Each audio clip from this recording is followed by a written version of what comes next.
আসসালামু আলাইকুম ভিউয়ার্স, সবাই কেমন আছেন? আশা করি ভালো আছেন।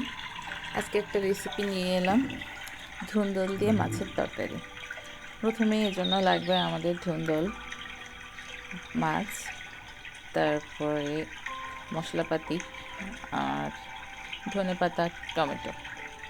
এগুলো হলেই বেসিক রান্নাটা হয়ে যাবে। প্রথমেই চুলায় কড়াইটা দিয়ে নিব। কড়াইটা যেহেতু ধুয়ে দিয়েছি, পানিটা শুকাতে সময় দিতে হবে আমাকে। এরপর এর মধ্যে তেল দিয়ে নিব, সয়াবিন তেল পরিমাণ মতো। তরকারি অনুযায়ী যতটুকু লাগতেছে ততটুকুই দিলাম। এরপর পেঁয়াজ কুচি দিয়ে দিচ্ছি। পেঁয়াজ কুচি আর কাঁচামরিচ আমি একসাথেই দিয়ে দিই সবসময়। এটা দিয়ে কিছুক্ষণ নাড়াচাড়া করব। পেঁয়াজটা নরম হওয়া পর্যন্ত আমরা একটু অপেক্ষা করব। এই তো পেঁয়াজটা নেড়ে দিচ্ছি।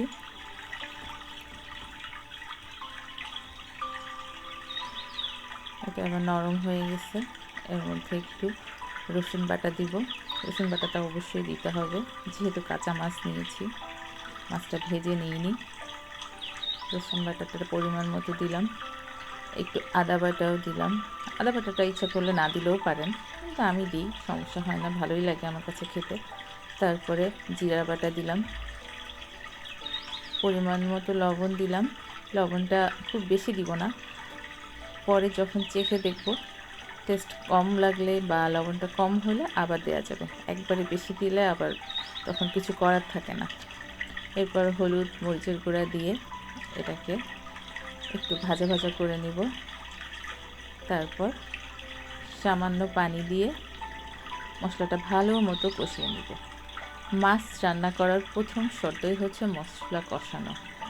বিশেষ করে তরকারি দিয়ে বা ভাতের সাথে খাওয়ার জন্য আমরা যেগুলো আমাদের দেশি স্টাইলে করি সেগুলো, যত মশলাটা ভালো মতো কষানো হবে তত খেতে ভালো লাগবে। এই যে মশলাটা ভালো মতো কষে গেছে, তেলটা উপরে চলে এসেছে, দেখাই যাচ্ছে। এর মধ্যে এবার টমেটো কুচি দিয়ে দিব। টমেটোগুলো যে কোনোভাবে কেটে নিলেই হয়, কারণ এটা কষানোর পরে গলেই যায়, এটা আর অস্তিত্ব থাকে না। তো আমি পাকা টমেটোটা দিয়ে দিলাম। এবার একটু নেড়ে এটাকেও ভালো মতো কষিয়ে নেব।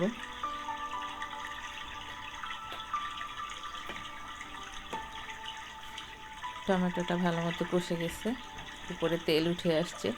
যে কোনো কিছু কষানোর পরে তেলটা যখন উপরে উঠে আসে তখনই বোঝা যায় এটা ভালো মতোই কষানো হয়ে গেছে। এই তো এরপর আমরা এর মধ্যে আমার লবণ দিয়ে ধুয়ে রাখা মাছগুলো দিয়ে দেব।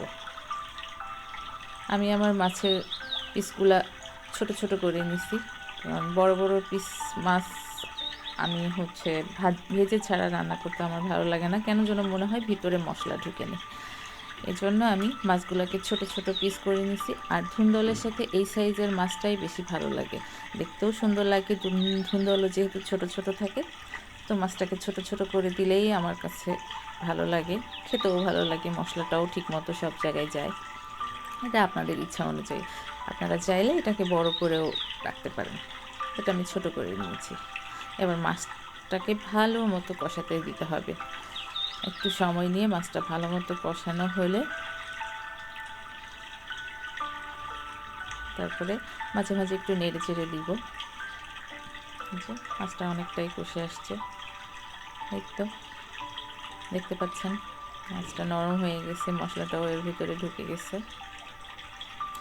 এরপর আমার মেইন ধুন্দল কাটাটা এর মধ্যে দিয়ে দিব। ধুন্দলের তরকারিটা এমনিতেই নরম হয়, আর এটা তরকারিতে যখন কষাইতে হয় তখনই অনেক পানি বের হয়। এই জন্য এটাতে আমি আলাদা করে কখনোই পানি অ্যাড করি না, কারণ প্রয়োজন হয় না। আর এই তরকারিটা তো ওরকম ঝোলঝোলও হবে না, একটা মাখা মাখা ভাব থাকবে, কিন্তু তারপরেও দেখবেন ধুন্দল থেকে কী পরিমাণে পানি বের হয়, কারণ আমি এখানে এক ফোঁটা পানি ইউজ করিনি। এইভাবেই কষাতে দিয়ে রাখছি, একটু ঢেকে দিয়ে রাখি যাতে ধুন্দলটা সুন্দর মতো সিদ্ধ হয়ে পানিটা বের হয়ে থাকে, যেহেতু এক্সট্রা পানি আমি অ্যাড করবই না। এই দেখেন পুরা মনে হচ্ছে আলাদা পানি দিয়ে ঝোল করা, কিন্তু আসলে না। এটা কিন্তু অত বেশি পাতলা ঝোলও না, যেহেতু ধুন্দলের পানিটাই বের হয়েছে, একটা মাখা মাখা ভাব আছে। তরকারিটা দেখতে দেখছেন কি সুন্দর হয়েছে। ধুন্দলের তরকারি দেখতে খুব কালারফুল হয়। এরপর আমি একটু ধনেপাতা দিয়ে দিলাম। ধনেপাতা হচ্ছে আমার জন্য খুবই কমন খাবার। মাছ পারলে মাংসতেও দিই, কিন্তু মাছে আমি ধনেপাতা সবসময় ইউজ করি। ধনেপাতা আপনারা চাইলে নাও ইউজ করতে পারেন, অনেকেই পছন্দ করে না, বাট আমার খুবই ভালো লাগে। আমি ডাল, মাছ যে কোনো তরকারিতে ধনেপাতা দিয়ে খেতে পারি। এই তো হয়ে গেল আমার তরকারিটা। এবার পরিবেশন করছি। দেখেন, দেখতে কিন্তু বেশ সুন্দর হয়েছে, কালারফুল, এবং খেতেও এটা খুব মজার। গরমে এটা খেলে একটা শান্তি শান্তি লাগে। গরম ভাতের সাথে আপনারাও ট্রাই করে দেখবেন। ভালো থাকবেন। আল্লাহ হাফেজ।